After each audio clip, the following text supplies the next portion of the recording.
Now, where are we on this, folks? Your Honor, on December 31st, Your Honor, set this again for today for essentially a status conference, I would call it, where there was, it was brought to the court's attention that the property was uninhabitable, using that term in a general sense, and that Miss Childress and her two children should attempt to vacate the property sooner than the 30-day notice. And that's where we left it. I don't have any other information. Okay, and I think we gave you the information to Hawk and other things. What happened? Me and the kids are staying next door. Pardon? Me and my kids are staying next door with the neighbor. My son's finishing out this week, and then my mom's getting me a truck. She couldn't get it until this week. So, I mean, by the end of the week, all the stuff should be out. I called Hawk, but their appointments are scheduled out until April. And then she emailed me a list of things to get a hold of. So, Of places to get a hold of to do that. All right. So, Mr. Licky, you're out of the premises. Is that correct? For the most part, I was just staying there temporarily, just helping her pack. That's it. But I'm my mom pretty much. So. Okay. And your mom's getting you a truck. And then that's supposed to happen Friday, you said? yeah, by this week. She Right. works, she's off Sundays and Mondays. So if I have to be able to get out there earlier in the day before she goes to work. So we're still trying to figure out which day is going to work for her, for me to get a ride down there to get the truck. Okay. And so it's anticipated that at some point you're going to be out of the premises. Probably within about a week and a half. Yeah, everything should be out, removed completely. Week and a half of today, from today, or? Yeah, from today, about a week and a half. Ma'am, do you agree with that timeline? You think so? So by the 23rd? All right. Now, as to the counterclaims that you have, what do you intend on doing with those? I'd still like to pursue it because it's pretty serious still. Have you entered into any discussions with them about that? I mean, I've had communications, but they don't really agree with any of it. So have you made any demand about what you want from them? Yeah. Is that correct, counsel? I'm sorry, has he made a demand? Yeah. Well, he has filed an answer with a counterclaim, and attached, it's not in. There was an email which listed the money damages, and it essentially comprised one half I would call ruined property, and the other half would be kind of a tort claim, a claim saying that the plaintiff brought this moldy situation upon them and it damaged him, Miss Childress, and the two children, and made a prayer for relief of approximately $50,000. It's not, I don't know what the court's record looks like, but it was not listed in the what I believe to be the filed supplemental answers to complaint, affirmative defenses, and counterclaim. I don't believe that there was a prayer for relief. Not a specific prayer for relief in that document. Are there photos of these items you're claiming are damaged? There's not photos of the specific items, but just from the mold specialist, he told us anything wood, stuffed animals, toys, plastics, anything that it was. I understand that part. I'm just saying. I don't have pictures of like the dresser and stuff like that. I mean, I have pictures of like the carpet and.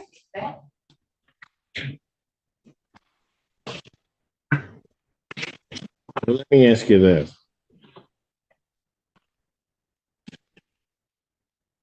if I were to decide this, how do I know these items that you listed existed? I mean, it's not really. I mean, it's really just like stuffed animals, toys. A dresser is like the only furniture I item. understand what you're telling me. How do I know they existed? I get you. I get you. Okay, so we have an answer to that. I mean, I could preside pictures on the return court date if needed, but yeah, I didn't know. I wasn't thinking on that part. I mean, and you've attached a value to these items. Right. How'd you come up with those values? Pretty much I just went like on Craigslist, Facebook Marketplace, and it's very reasonable. I pretty much just got like the median of what it would cost to replace it.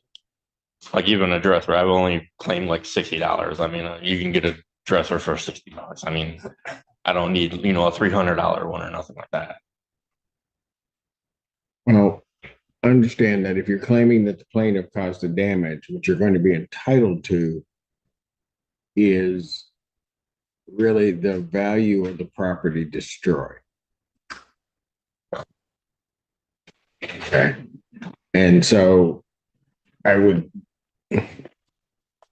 think the thing you need to think about is this, that if you had a dresser that, let's say, is 10 years old, right?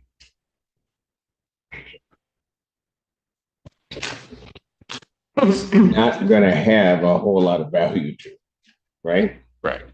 Furniture typically doesn't have a whole lot of value once it's used. I see on your list that there's carpet. Well, was that a rug or was it carpeting that was down in the premises?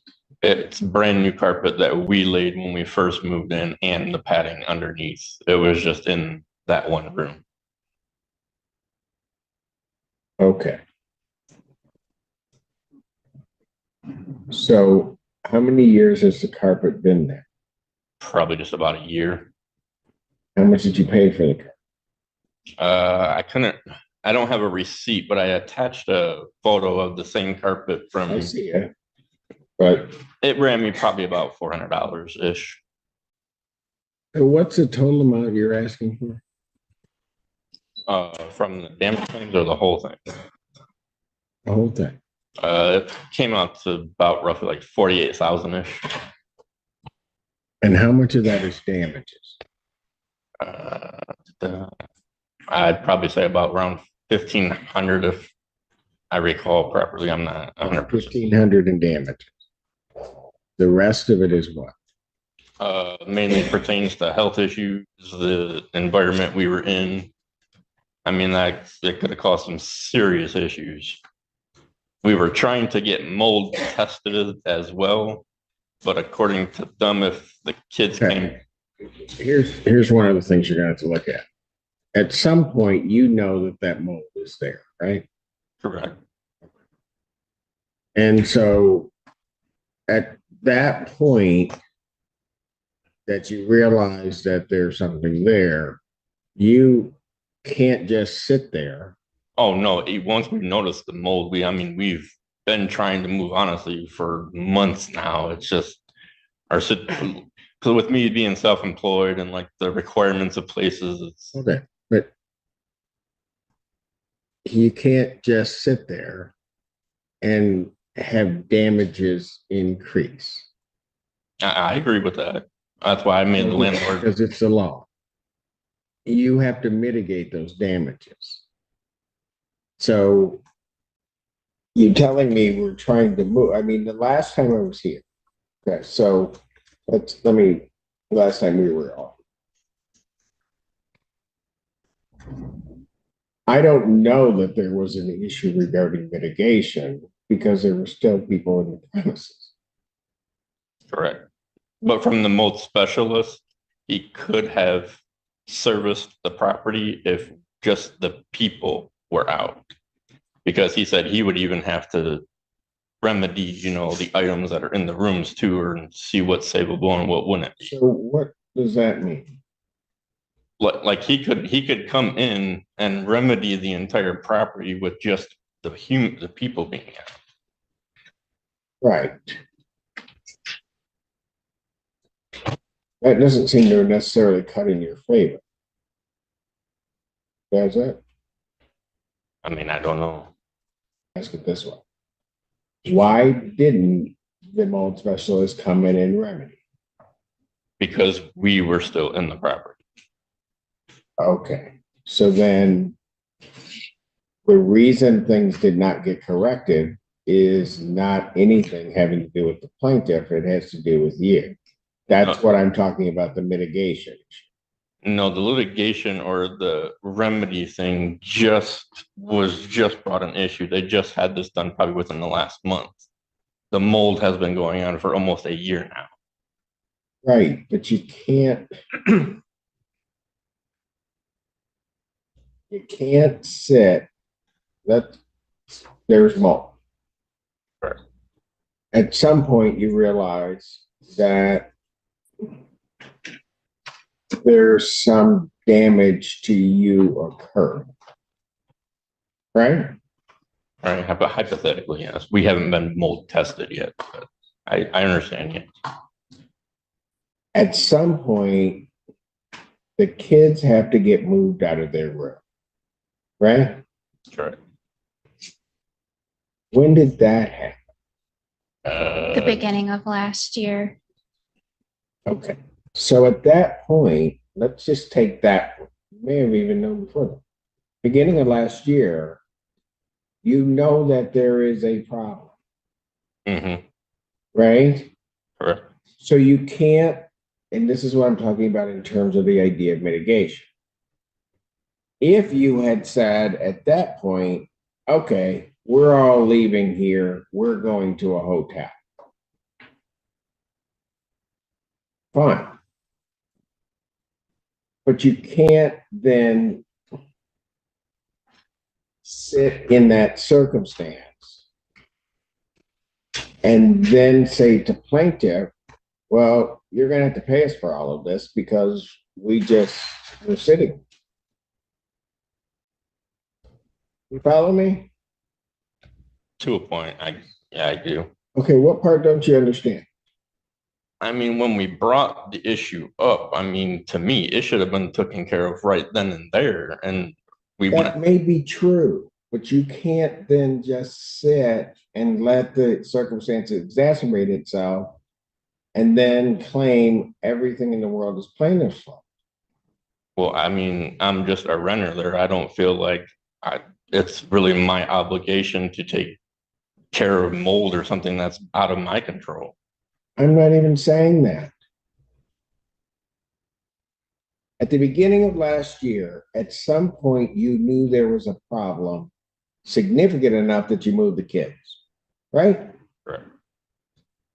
So at that point, even if just for the sake of the kids, It would have been better if we just all moved. I agree with that. if you just moved someplace else, let's say you had gone to a hotel down the street, and then you're stuck in the hotel down the street because then at that point the landlord won't fix it. You in a sense mitigated your damages to the best that you could because you've done something because as you're claiming the landlord didn't do it. Right?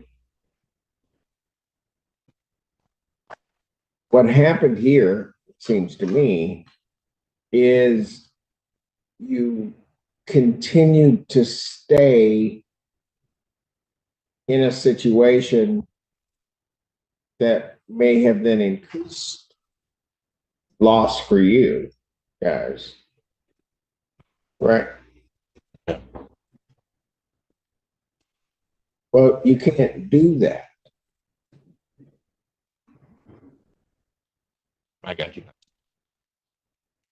So part of the problem, and one of the reasons I bring that up, is because you're claiming, it seems to me that some of the stuff you're claiming, I don't know when that was damaged. I got you.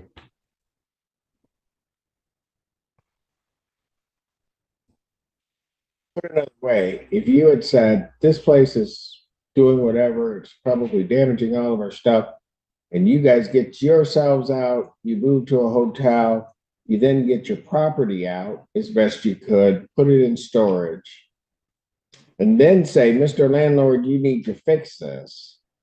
That's a whole different ballgame. I got it. But that's not what happened here. In fact, the mitigation, so, and again, even at this point, right now, as we sit here today, you still haven't vacated the premises. My point to all of that is, and I just bring up the questions, quite frankly, that the court would be asking about the value of the property. What did you purchase it for? You know, if I had to decide this case, I have to first of all know that the property existed. Put another way, you can't all of a sudden claim landlord's responsible for the diamonds that fell through the floor because they didn't fix the mold and there was a floor, and so now the diamonds are gone. Same thing with the dresser. I have no idea whether it was there. No, I understand. Presuming that there would be one, but I don't know.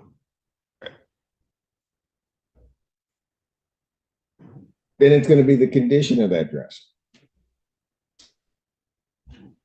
So that if it was just a cardboard box that we called a dresser,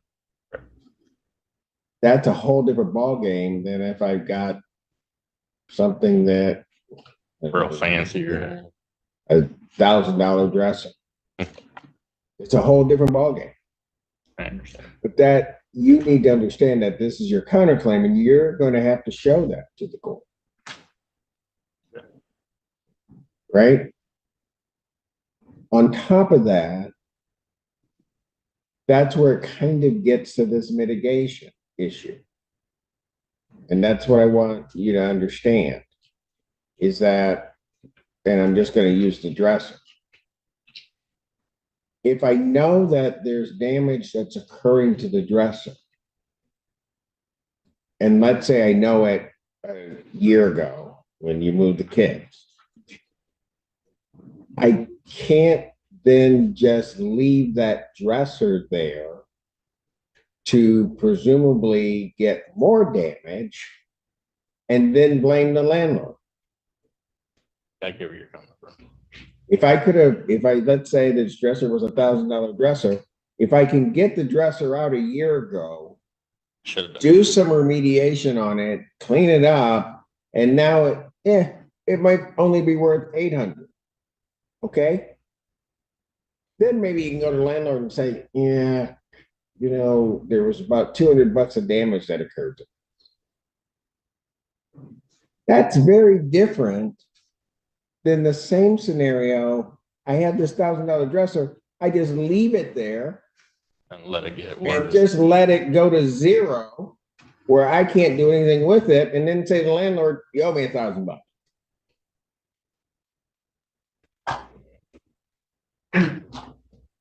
Right? I get you 100%. The other thing that you're going to have to realize is and I don't mean this badly, but it's just a state. Every man's junk is their treasure, right?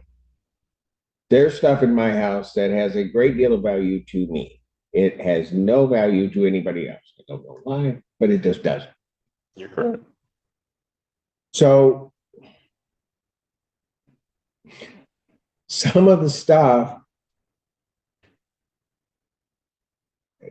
really, in all honesty, when you're talking furniture that's been used, Yeah. almost can have no value in a lot of ways. They're very de minimis value. Carpeting, you know, you put carpeting down, paid about $400. By the time somebody starts walking on that, that carpeting is not worth 400, what you pay, right? right? Then it's gonna depend on what was the year rating on it? How long was that carpet supposed to last? Right. What was the damage? And then, understand, you're then gonna get into that issue of mitigation. Could you have taken that, once you know that there's a problem, could you have taken that carpet out to preserve it in some fashion? Gotcha.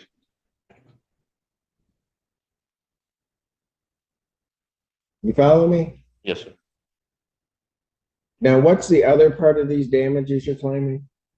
The bulk of it is just like the health risks that were presumed to the premises that Okay. anyone could have really gotten sick. So here's what's gonna happen. Here's what's gonna have to happen. You can go get mold tested.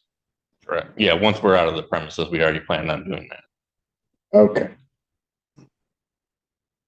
So what are you claiming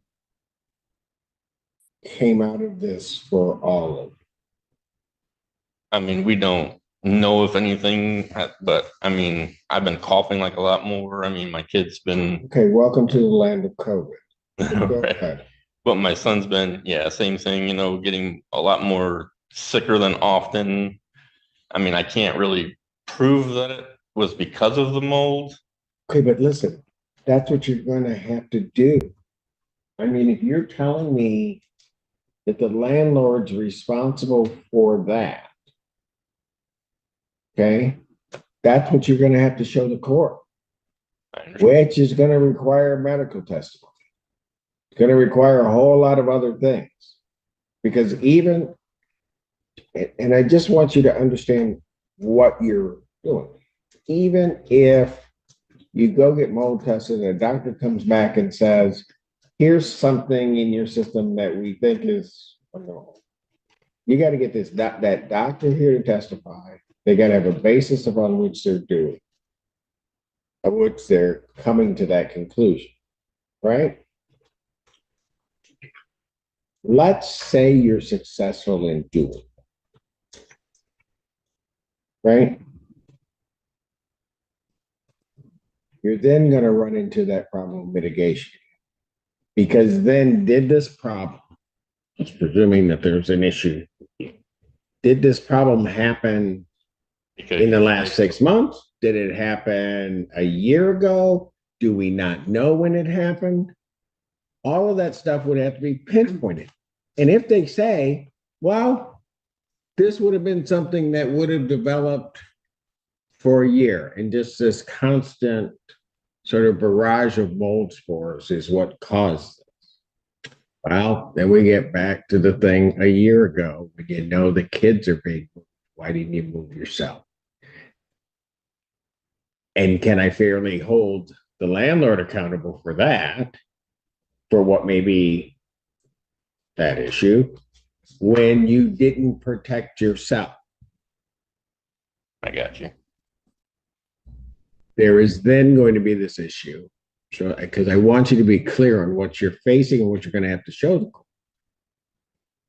There's going to be an issue of you came up with a number. Don't know where you came up with that number, but also as to whether or not legally you would be entitled to that, because this is really a contract case. So there's that huge legal issue that is also going to be out there. You follow me? Yes, sir. So what I'm going to do is, I had this set for final settlement conference because I was hoping that we could probably get this. But I mean, things were taking their own turn wherever, so it didn't work out as I planned. I'm just going to go to, you know what I'm going to do? No, I'm going to still give you the February 23rd date. That's really regarding the surrender of the property, right? At 2 p.m. I'm also going to set another date so we can come back on a final settlement conference on the counterclaims. And I'll make that March 5th, 2024 at Have you ever been through the discovery process? Court, okay. So, look. Let me just ask you this. All right. To both of you. What do you guys want with this? I mean, because, and here's the reason, you don't have to answer me, quite frankly, if you don't want to. But here's what I'm saying. I guess what I'm getting at is you guys are going to get here because at some point I'm going to set a trial, right? But even before we get to the trial part, there's going to be discovery. They're going to want to know certain things that you're claiming, right? And I would imagine, although sure counsel's probably a much better attorney than I ever was, so he might ask something else. But just the questions that I posed today to you, it's just a small piece of what they're going to be looking. And I just have a feeling, folks, you're going to have one of the most miserable experiences of your entire life. Now, if you want to go through that, that's fine. I'll be here.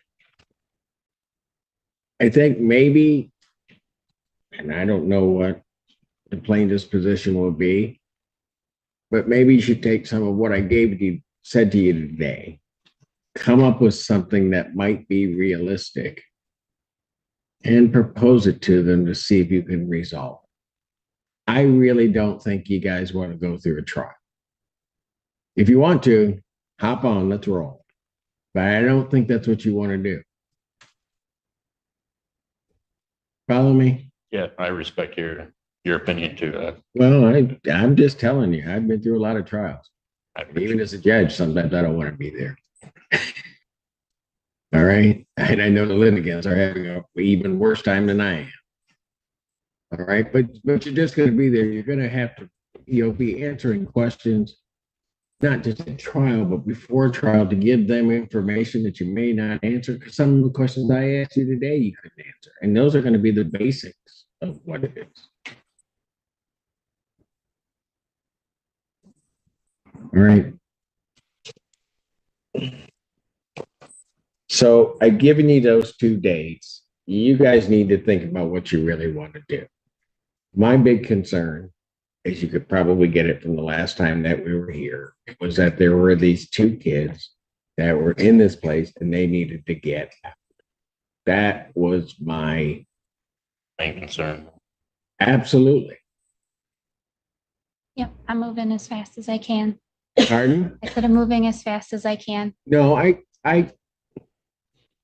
get you, and I don't say it being critical, right? It's from a father standpoint. Yeah. I'm a dad,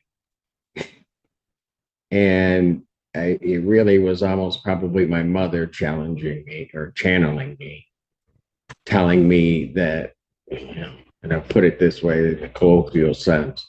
She said, "There's a big people be damned. What about the little people?" That's kind of how I looked at it. All right. Those are the ones that needed to be protected.